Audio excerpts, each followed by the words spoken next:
Subir esto a mi canal de YouTube y voy a complementar este video en mi canal de Patreon, ¿ok? Donde voy a también hacer una exposición junto con mapas y hacer un video mucho más elaborado junto con que va a complementar junto con este audio en vivo y sus preguntas.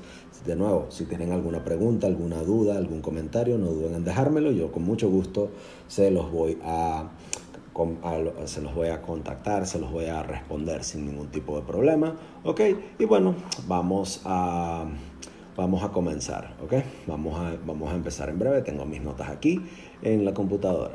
Entonces, fíjense, ¿de qué vamos a hablar hoy? Hoy vamos a hablar de la crisis que hay en la región de Ucrania, en la región de Rusia. Recientemente, la República de Ucrania y la Federación Rusa se encuentran peleando, ¿okay? En una crisis diplomática que se ha vertido a lo que es al occidente, la lucha de poder entre Rusia y la OTAN por una serie de razones. Los deseos constantes de expansión rusa, ¿okay? Y los deseos constantes de expansión de la OTAN en una guerra de poderes que se extiende más allá de lo que es los conflictos de la dominación cultural de la posguerra, ¿okay? Esto es un conflicto que trasciende más allá de lo que son las fronteras de la geopolítica actual, y nos tenemos que remontar a la época de cuando se formó Ucrania, ¿okay? Ucrania es una nación muy vieja, ¿okay?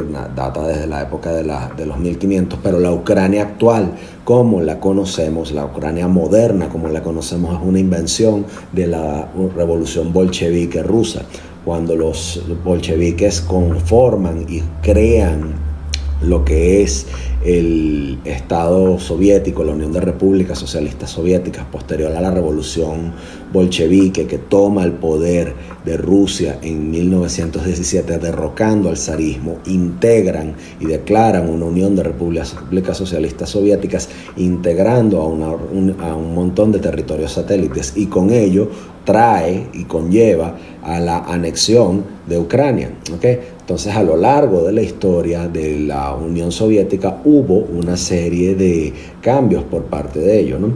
Stalin causó una hambruna terrible al crear el Holodomor y las hambrunas allí, al poner a pelear a los judíos ashkenazi entre ellos para poder lograr la dominación de esos espacios, ¿okay? Así como la dominación cultural la dominación rusa, ¿okay? de ese territorio. Debemos recordar que en Ucrania se habla ucraniano, no se habla ruso. Son dos idiomas distintos, y la dominación cultural rusa durante la época de la Unión Soviética fue muy dura, fue muy cruenta, fue impuesta a la fuerza por parte del comunismo soviético, ¿okay? Entonces eso creó dentro del Partido Comunista ucraniano grandes divisiones a la hora de poder generarse, ¿okay? Luego de Stalin llegó Nikita Khrushchev. Nikita Khrushchev, de alguna manera y de una forma muy extraña, le entrega Crimea, una región que era tradicionalmente rusa, a Ucrania, generando un conflicto por esa región que después Vladimir Putin logra anexar hace años, en 2014, incluso poco después de las Olimpiadas, los Juegos Olímpicos de Invierno. Entonces eso generó polémica en su momento, porque lo hizo ante los ojos de todo el mundo y en la opinión de los occidentales con gran impunidad. Y bueno, después de Putin vino Brezhnev. Brezhnev dio ciertas concesiones a los ucranianos con respecto a la dominación cultural, una vez más, del ruso y del idioma ruso en Ucrania, como una forma monopolizante de la dominación cultural de ese territorio. Entonces, fíjense cómo los ucranianos constantemente han sido pisoteados por una dominación rusa, ¿okay? Y eso ha tenido sus consecuencias, ¿ok? Porque esa dominación y esa presión y esa presencia ha tenido consecuencias en la forma constante y sonante en la cual se presenta el conflicto. ¿Por qué? Porque generó dentro de la población un sentido de identificación, un sentido de ocupación y un sentido de por así decirlo, de pertenencia y de arraigo ruso, que es lo que lleva y motiva a los separatistas de Donbass y de Lugansk a manifestarse de la forma en la que lo hacen. Lo cual nos lleva a analizar el conflicto de Donbass en contexto, ¿ok? En días recientes, Rusia claramente ha señalizado su disposición de escalar un conflicto de 8 años en el este de Ucrania, en la región de Donbass, ¿ok? Entonces, el 18 de febrero, un día después de que los separatistas de Donbass detonan, ¿ok? Una guardería en un territorio controlado por el gobierno, las autoridades en las dos autorrepúblicas proclamadas de Donbass ordenan una evacuación masiva de civiles. Y esas evacuaciones van a ser para Rusia mucho más sencillo mover sus equipos y sus personales hacia Ucrania, ¿ok? ¿Y qué es lo que ocurre? Rusia tiene cerca de 190.000 tropas estacionadas cerca de Ucrania y eso aumenta la posibilidad de unas violaciones del cese al fuego y de lo que Estados Unidos y el bloque de la OTAN consideran como ataques false flag, ataques provocados, ¿ok? Por parte de Moscú para utilizar la amenaza de una invasión para ganar concesiones significativas, para que Rusia gane concesiones significantes concesiones importantes de parte de Kiev y en el occidente, ¿okay? Y desde 2014 las fuerzas ucranianas han estado batallando con esos separatistas rusos, esos separatistas apoyados por Rusia, ¿okay? En esa región conocida de Ucrania como el Donbass. El 15 de febrero el Parlamento ruso aprobó una resolución no vinculante para reconocer las repúblicas de Luhansk y de Donetsk como países independientes, y eso conlleva una serie de consecuencias, ¿okay? Ese voto generó controversia porque tal designación le permite a Rusia abiertamente enviar tropas y enviar armamento a una región plagada por la guerra, ¿okay? Y también le pone fin a los acuerdos de Minsk, en los cuales Ucrania recupera el control de su frontera, de su frontera oriental, de su frontera este, a cambio de darle a las regiones separatistas más autonomía. ¿Y qué ocurre? Bueno, que cuando Rusia reconoce, como lo dijo Vladimir Putin ayer, cuando Rusia reconoce el hecho de que ya Lugansk y Donetsk son repúblicas independientes, ¿okay? Los acuerdos de Minsk ya quedan por completo descartados, ¿okay?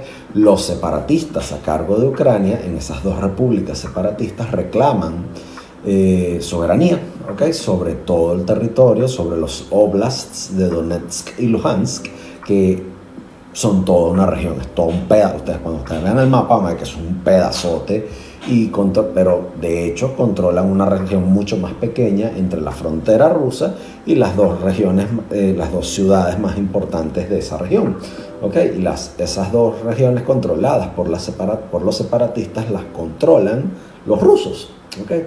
Y los rusos son la mayoría de esos soldados que conforman esas repúblicas son de hecho soldados rusos, ¿okay? Pero Moscú niega, ¿okay? Y afirma negar que tiene tropas en el Donbass, y en Donetsk, diciendo que esos soldados son mercenarios y que son voluntarios. Muy probablemente lo sean porque muchas veces así operan, como también puede que sean directamente soldados rusos conscriptos en el ejército. que no es algo descartable, ¿ok? Después de todo, el ejército ruso así opera. Entonces, ¿qué es lo que ocurre? Occidente se enfrenta a un dilema.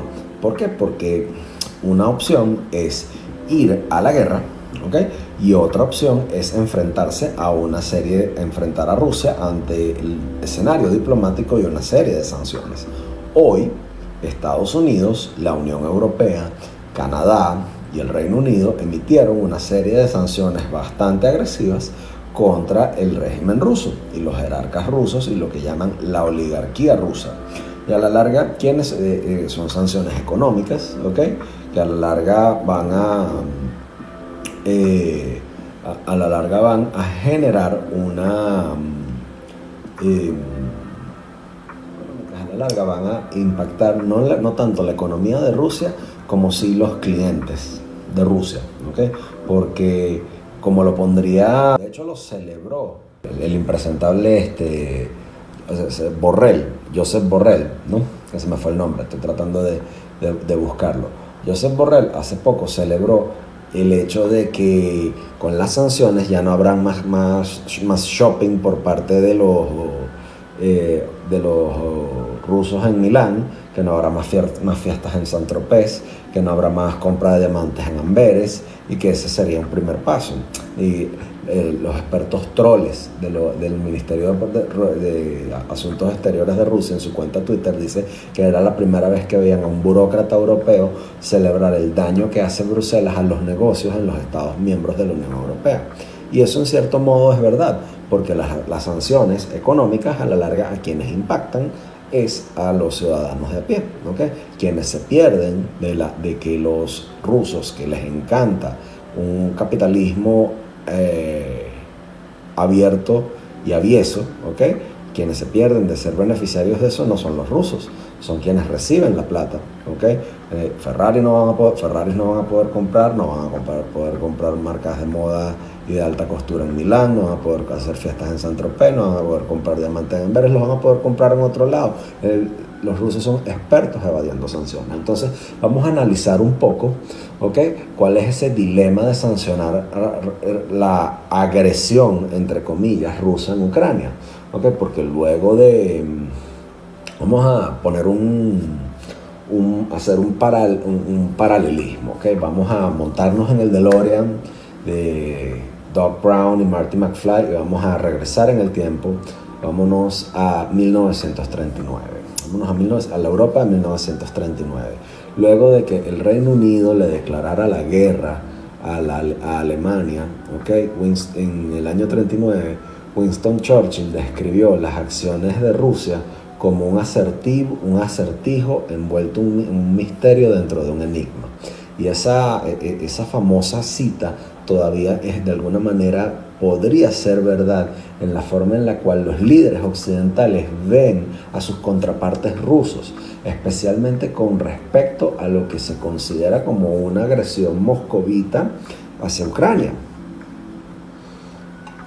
Y eso es lo que es más probablemente una descripción acertada de esa pregunta de las mil lochas, ¿no? La pregunta de las 1000 lochas sería la cuestión norteamericana y de los gobiernos europeos de qué hacer si Rusia invade a Ucrania, ¿okay? ¿Qué hacemos? ¿Qué hacemos si el malandro, entre comillas, el malandro de Vladimir Putin invade Ucrania, ¿no? Y cómo nos portamos ahí, cómo nos movemos allí, ¿okay? Ese dilema es exponer la dependencia increíble de la Europa occidental a las fuentes energéticas de Rusia, ¿okay? Así como las múltiples posiciones divergentes de los aliados de la OTAN, ¿okay? En hasta qué punto estarían dispuestos a sancionar a Rusia, ¿okay? Canadá y los Estados Unidos tienen cierta distancia geográfica de Ucrania y la relativa independencia energética de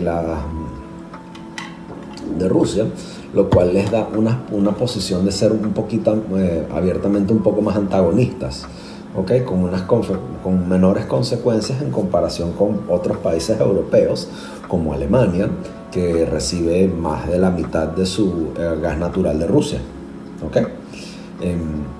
Y si el espectro de si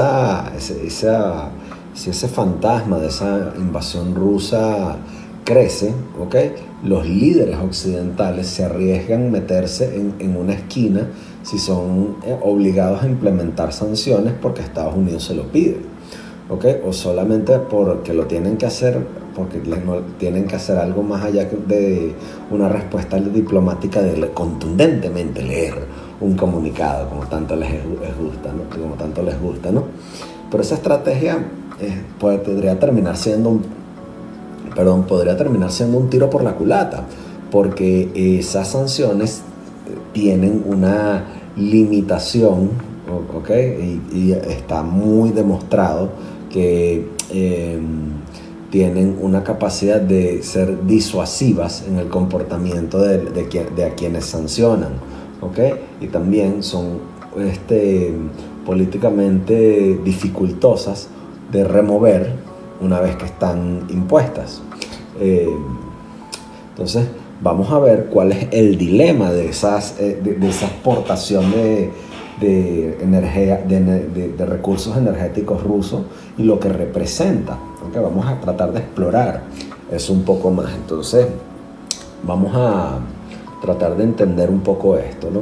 Porque desde que cae la Unión Soviética, Rusia enfoca sus exportaciones al sector energético, el gas natural, el petróleo, la industria de defensa militar y la explotación de minerales, no solo en Europa, alrededor del mundo. Por eso es que están en Venezuela, ¿okay? Ellos no son idiotas, por eso es que están aquí.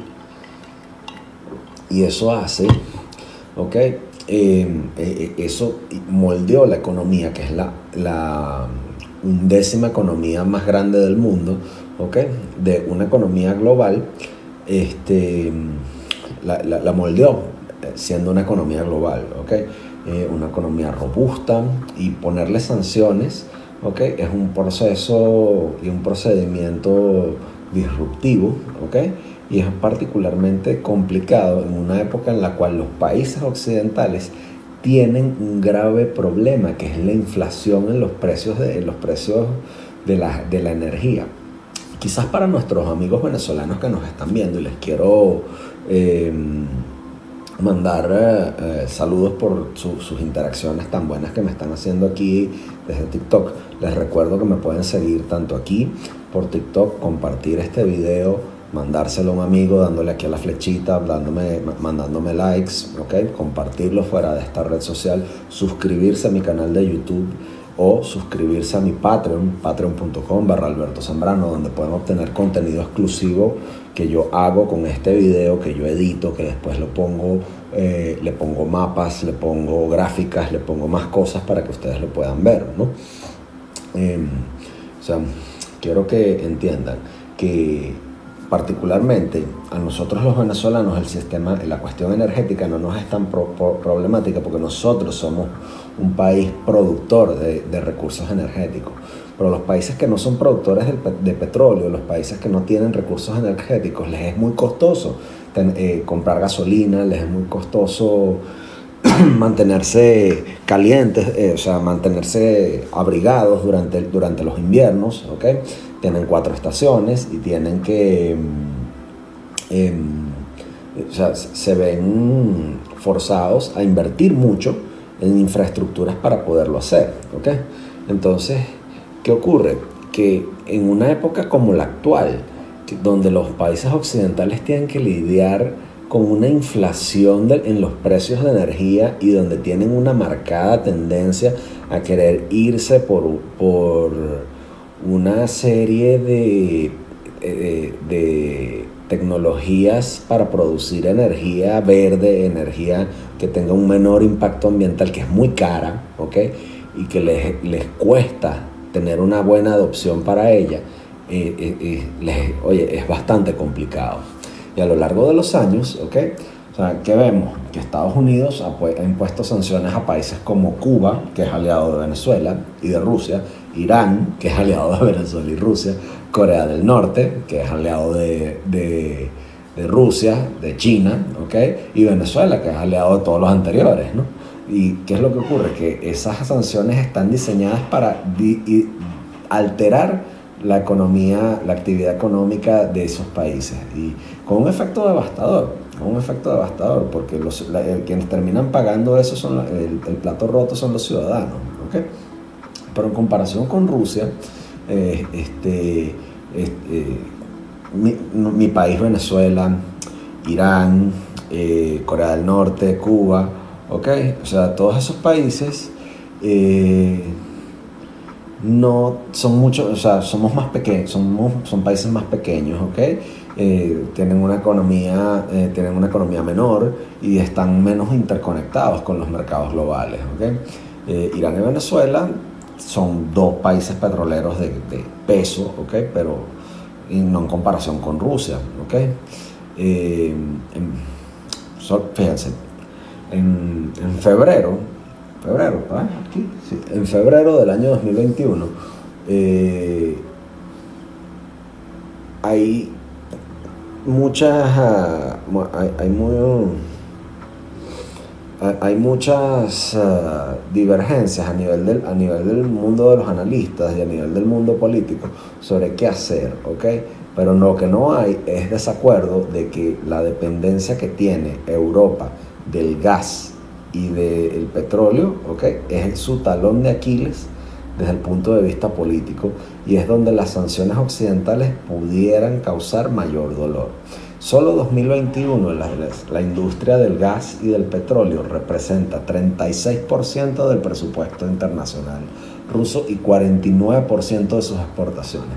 Pero hay mucho desacuerdo sobre cuál es la dependencia de las exportaciones energéticas rusas que representen, y que eso realmente represente su talón de Aquiles, ¿okay? Como un punto sobre el cual Estados Unidos y Occidente se pudieran apalancar si quisieran sancionar a Rusia, porque Rusia exportó más de 185.000 millones de metros cúbicos de gas natural a Europa en 2020, y eso es 38% de todo el trade global de ese año.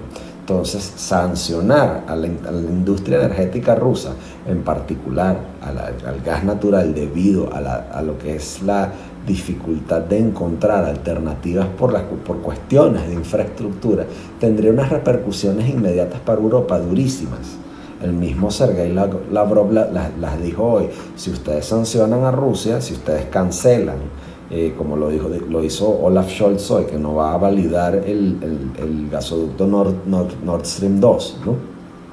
Al no validar el tubo ese gigante que pasa por allá, al no poderlo, no darle el sello de aprobación, lo que está haciendo Olaf Scholz en pro de sancionar a Vladimir Putin y a sus pretensiones de querer anexar pedazos de Ucrania a su conveniencia, quienes están pagando eso son los ciudadanos alemanes, que van a tener que pagar más de 2.000 euros en la factura de la luz y de la calefacción. Y eso es un golpe durísimo al bolsillo. Entonces, ¿qué pasa? Hay otro tipo de sanciones, ¿ok? Ellos quieren limitar por ejemplo, limitar el acceso de Rusia al sistema de transacciones SWIFT. Rusia tiene su propio sistema de transacciones, ¿ok? Y eso, si ustedes le cortan a Rusia el acceso al sistema de transacciones bancarias, pues Rusia lo que hace es buscar meterse por otro lado, ¿ok? Y la pérdida de esas exportaciones del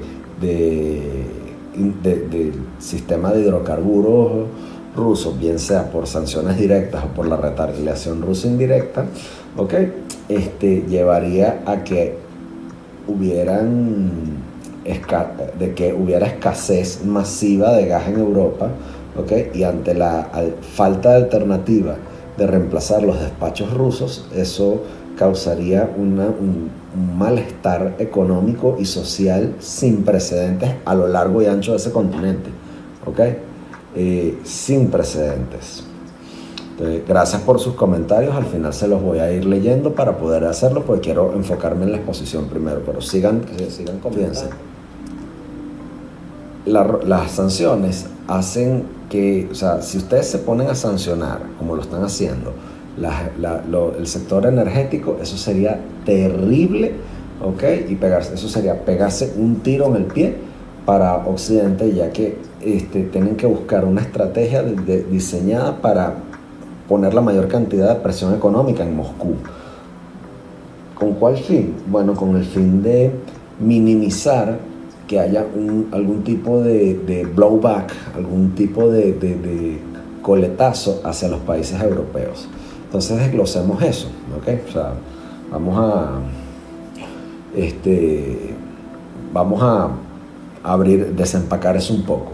Europa del Este y la Europa Central dependen del gas natural europeo, o sea, ese sector europeo depende del gas natural ruso como no tienen idea. Solo en 2020, o sea, las exportaciones de gas natural ruso son 34% de todo el gas consumido en Europa, y eso incluye Turquía, ¿ok?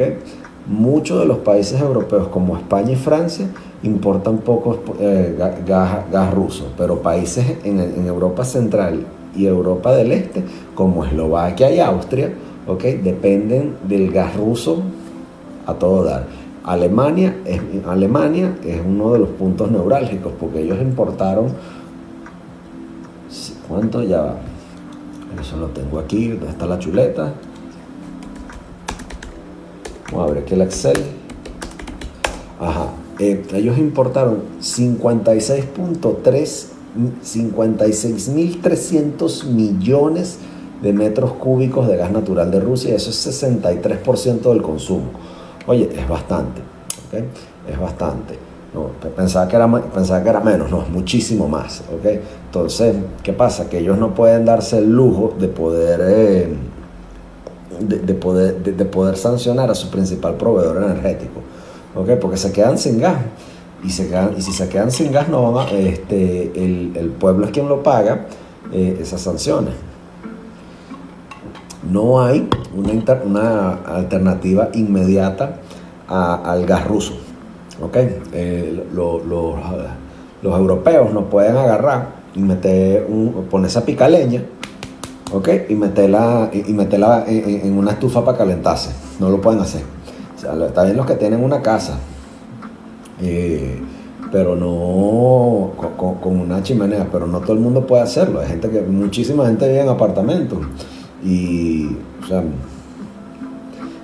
estamos hablando de hospitales, estamos hablando de infraestructura, estamos hablando de unas economías súper tecnificadas y complejas que no pueden darse el lujo de improvisar unas fuentes alternativas de energía de un día para otro.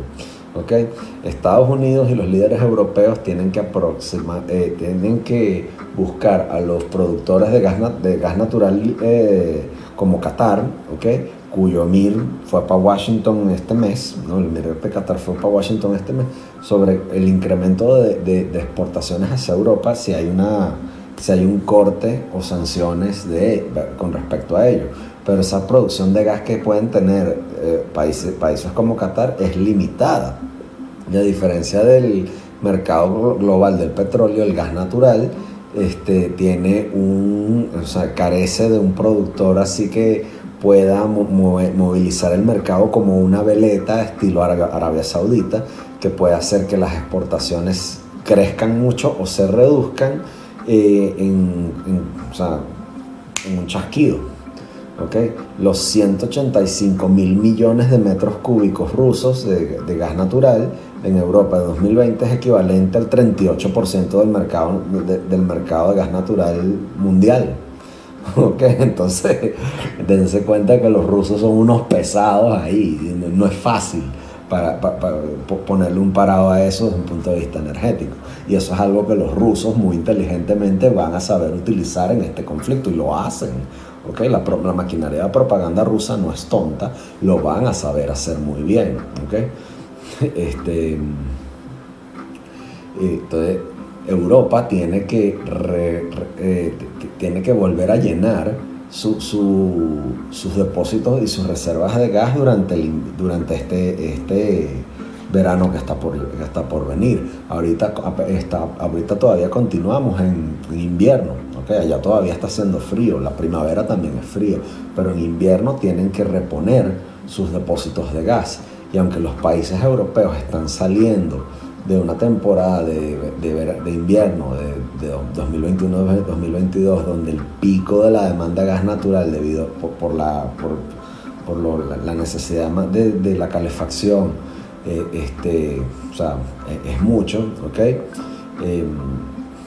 O sea, apenas se quedaron con 30% de sus reservas, ¿ok? Los países necesitan reponer sus niveles de gas natural antes del próximo invierno, por lo cual implica que ellos van a requerir incluso de más gas natural.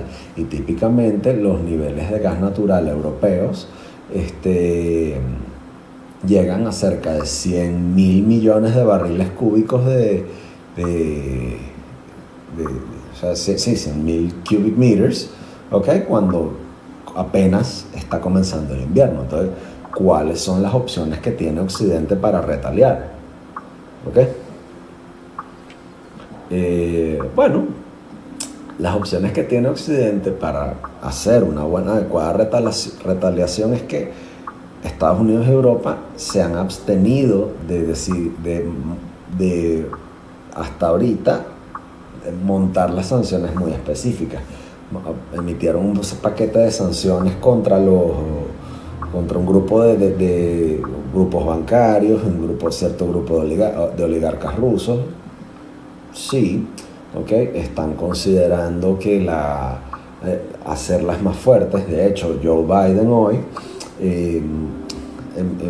emitió sus declaraciones diciendo que bueno, que él va a buscar hacer una serie de sanciones inteligentes. Entonces, este es el problema con la palabra inteligente. No existe tal cosa como una sanción inteligente. Bueno, es inteligente hacer eso en una época en la cual está ocurriendo este tipo de problemas, ¿okay? Entonces, o sea, tienen que ver, Estados Unidos y Occidente tienen que ver cuáles son los impactos a corto, mediano y largo plazo de estas sanciones. Porque colocar una sanción es fácil, eliminarla y levantarla es dificilísimo. Mírese el caso de Venezuela, las sanciones que le han impuesto a Venezuela y su consecuente levantamiento, ¿okay? Ha sido muy difícil. Para el gobierno de Joe Biden ha sido muy difícil levantar sanciones, pero lo han buscado hacer. Mi pana Reinaldo Carrillo, cuando trabajábamos juntos en Factores de Poder, escribió un excelente artículo sobre cómo Estados Unidos estaba levantando, al principio del gobierno de Joe Biden, cómo se estaba preparando el levantamiento de las sanciones y ¿sabes? La fue montando, ¿no? El desmontado de sanciones es complicado, ¿ok? Entonces, de los países que pueden montar sanciones, el que más rápido lo puede hacer es Estados Unidos en comparación con la Unión Europea, donde la adopción de sanciones requiere aprobación unánime de sus miembros, ¿ok? ¿Por qué? Bueno, la forma en la que está conformada la Unión Europea. Washington es más proclive a tomar una acción mucho más agresiva cuando se trata de sancionar a Rusia sobre sus acciones sobre Ucrania, ¿ok? Por otra parte, ¿por dónde lo podemos ver? Las diferencias que hay en los países occidentales sobre Rusia también van a hacer que mantener esas sanciones mantener la política de sanciones sea difícil, porque mientras los Estados Unidos pueden mantener su política de sanciones de forma indefinida sin que otros países le pongan veto, la Unión Europea, su política extranjera requiere unanimidad, mientras que Rusia va a tratar de hacerle las cosas difíciles a sus estados miembros, ¿ok? Como lo hace con Alemania, por ejemplo, ¿ok? Y esa división que hay de larga data sobre el gasoducto del Nord Stream 2, ¿ok? Es una de las cosas evidentes que podemos ver allí, ¿ok? Pero sumado a esto están las otras sanciones, las congelaciones de activos, el veto de los viajes para los oficiales rusos, ¿ok? Pero y están las sanciones combinadas, o sea, ¿ok? ¿Qué es una sanción combinada? Ya, pausa aquí para recargarme con agua, porque hablar me seca la garganta sobremanera. Bueno, una sanción combinada consiste en expandir las sanciones al sector financiero ruso.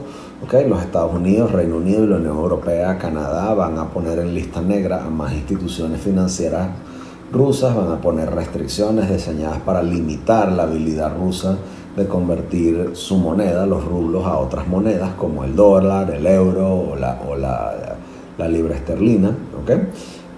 Pueden haber sanciones hacia el sector energético destinadas a vetar y bloquear las inversiones a largo plazo. ¿Okay?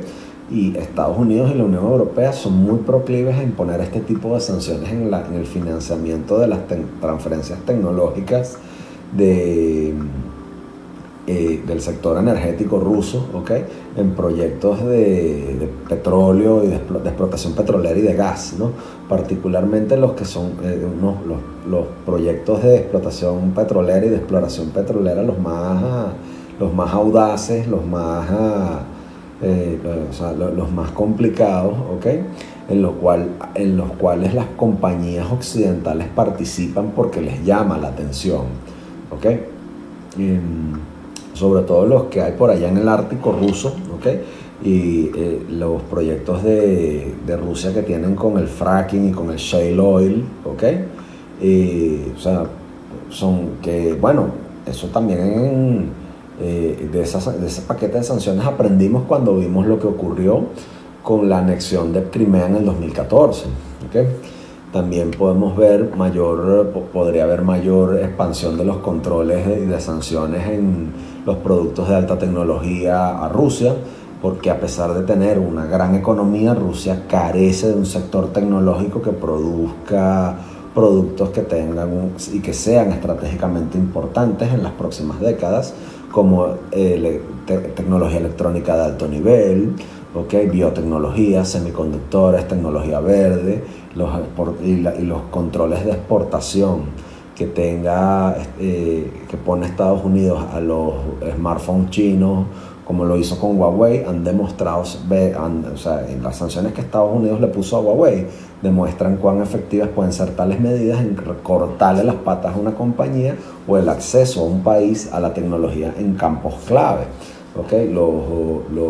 El mercado pequeño que tiene Rusia y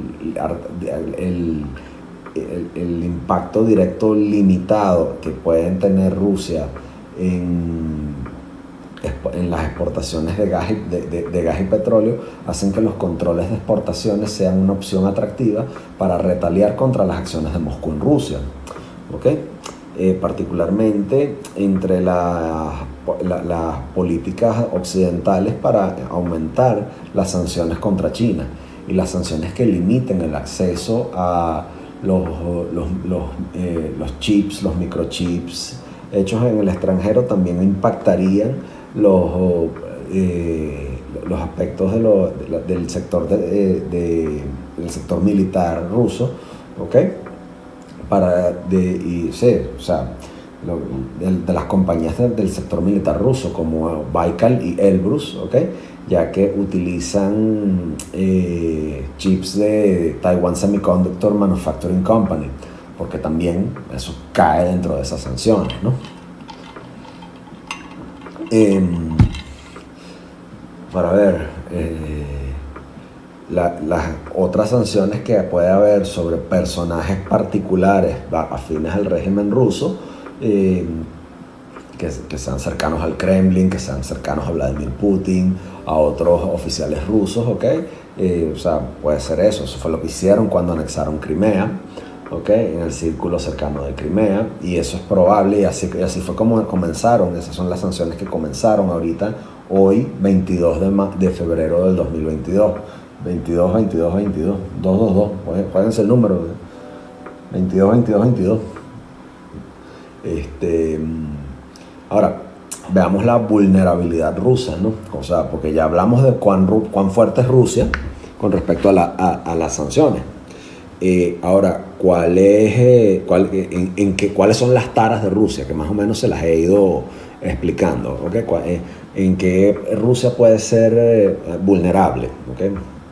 Bueno, las sanciones que propone Occidente en el caso de la invasión rusa de Ucrania buscan limitar el impacto que tenga Rusia en el sector en el que es más fuerte, que es el sector energético, ¿ok? Pero esas no alcanzan a lo que sería lo que ya se conoce como la opción nuclear en el sector financiero, que es atacar a Rusia en el sector financiero, que es vetarla del sistema de transacciones SWIFT, ¿ok? Es probable que el número de sanciones y el nivel de sanciones que consideren tengan que ser terribles para Rusia, si les quitan la capacidad de poder hacer transacciones SWIFT. No sé si Joe Biden les quitó la capacidad a los rusos el día de hoy con eso. No he explorado bien las sanciones que le puso el State Department a Rusia, pero las podemos buscar mientras tanto, ¿ok?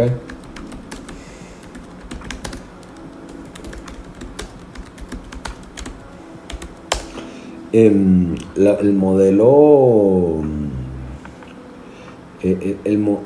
ruso, ¿okay? El modelo económico ruso pasa por una serie de cambios estructurales bastante significativos, porque ese país pasa por un periodo bastante prolongado o sea, en ese país no están teniendo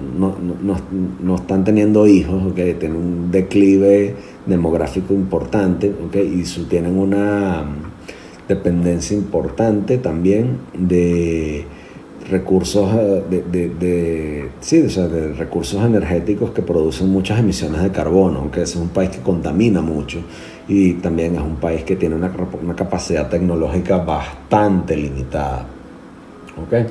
Es una capacidad económica bien, sí, o sea, limitada, una capacidad tecnológica limitada, y las áreas tecnológicas donde las compañías rusas todavía son capaces de competir globalmente son prácticamente de la era soviética, son industrias de la era soviética que se reduce a la tecnología aeroespacial y defensa, ¿ok? Pero incluso en esos sectores las compañías rusas se están quedando atrás con competidores como China, o sea, su principal competencia es China y Occidente. Y, o sea, puesto en términos simples, es muy probable que el nivel de sanciones que Occidente considere, incluso si no las impactan de forma directa, todavía tendrán consecuencias terribles para 2030 si permanecen impuestas, ¿ok? Y esas debilidades económicas implicarían que las medidas de sanciones que Occidente considera tendrían un impacto muy significativo a mediano y largo plazo para Rusia. O sea, Putin se puede morir y Putin puede recular, ¿okay? Putin puede echarse para atrás, pero una vez que tú echas hacia adelante las sanciones, eso no es muy difícil echarlo hacia atrás.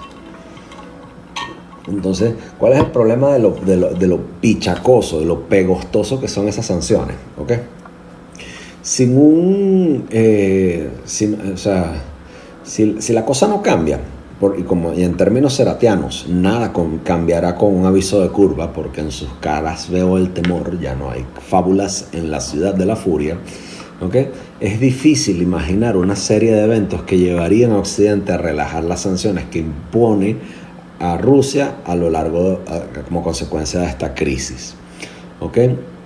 Ha sido muy difícil probar políticamente que para los gobiernos occidentales la remoción de sanciones de manera efectiva contra países que no son tan democráticos como ellos, ¿ok? Eso pasó en Estados Unidos con Cuba, ¿okay? Con un embargo de 60 años, les costó muchísimo eliminar las sanciones. Cuba ya no es la amenaza de seguridad nacional que era cuando le montaron las sanciones en el 62, cuando la pequeña isla caribeña fue almacén de cabezas y ojivas nucleares, ¿no? Pero la inercia de la inercia de la política sancionatoria de Estados Unidos realmente hizo muy posible para los Estados Unidos relajar y suspender, ¿okay? Ese embargo a Cuba, ¿okay? Y no ha sido objeto y ¿por qué? Porque no ha habido cambio en Cuba, ¿okay? En Cuba no ha habido cambio y bueno, dejaron a los cubanos solos a su suerte, ¿no?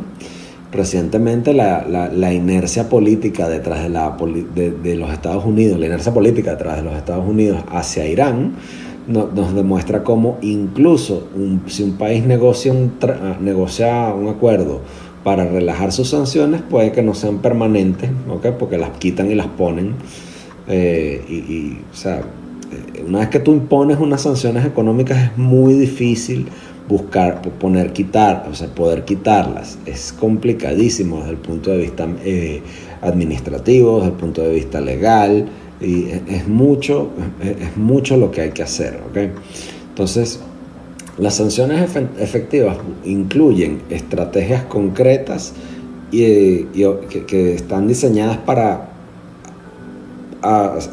fijar las condiciones de que tú tienes en las cuales tú le pides al sancionado que tiene que cumplir con ciertas cosas, y esos objetivos, una vez cumplidos, deberían eliminarse, pero generalmente así se cumple el objetivo, la sanción permanece. ¿Okay? Entonces, ¿qué es lo que le pedirían a Occidente? ¿Qué es lo que le exigiría a Rusia que hiciera? Bueno, que entre en negociaciones para un cese al fuego y que no parara la invasión, disuadir a Rusia de comenzar una acción militar mucho más amplia, ¿okay? Y bueno, eso, o sea, no es otra cosa sino eso.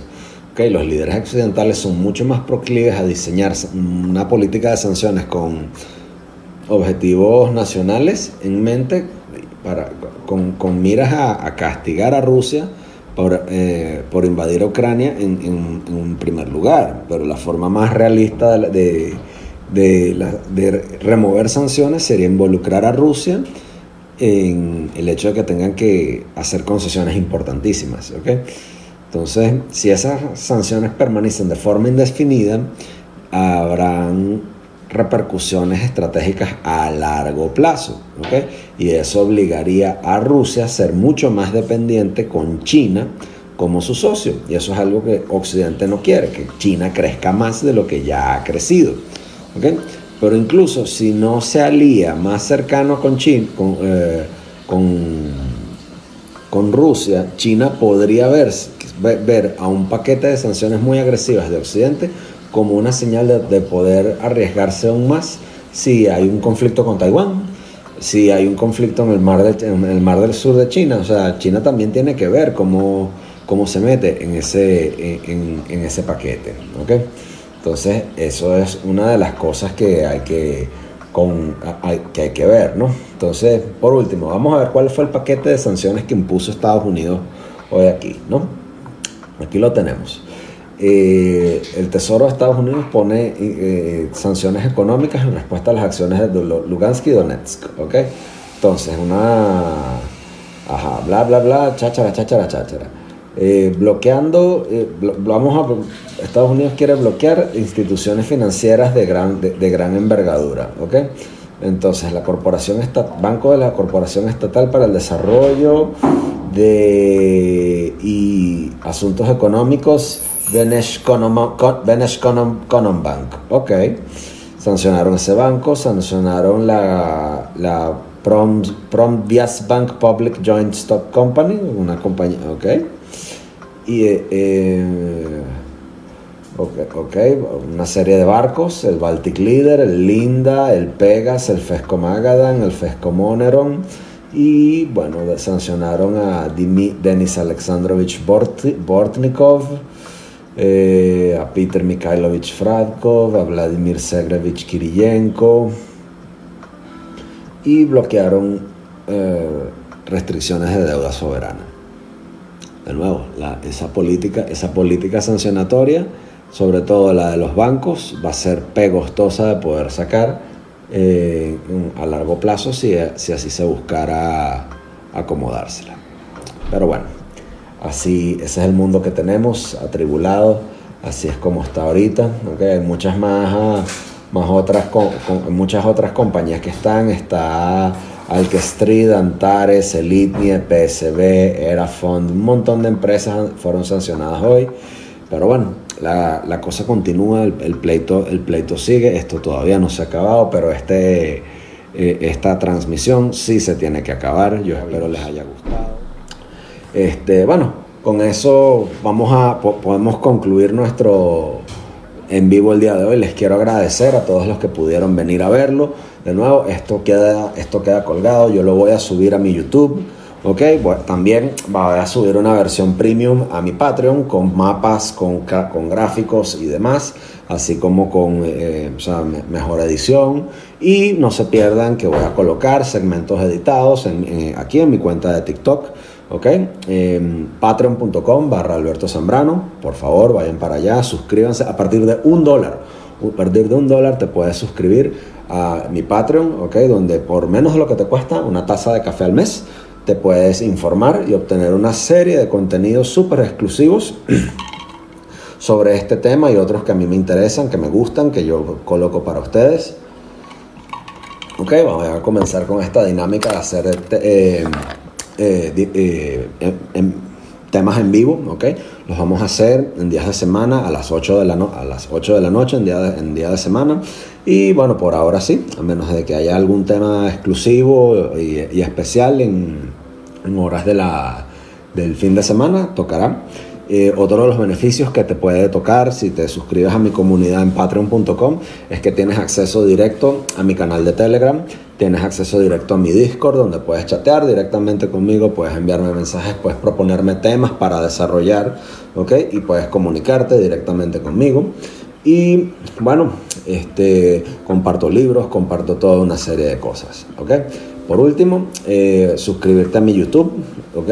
También están los enlaces allí, patreon.com/Alberto Zambrano. Y si quieres escuchar una versión en audio de este podcast, ¿ok? De este en vivo, donde sea que tú consumas tus podcasts, el podcast de Alberto Zambrano en Spotify, Google Podcasts, Apple Podcasts, donde sea que lo consumas, allí lo puedes tener.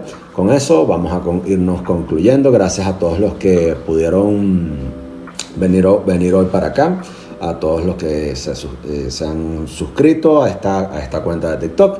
Y bueno, hasta la próxima. Gracias por haber venido. Chao.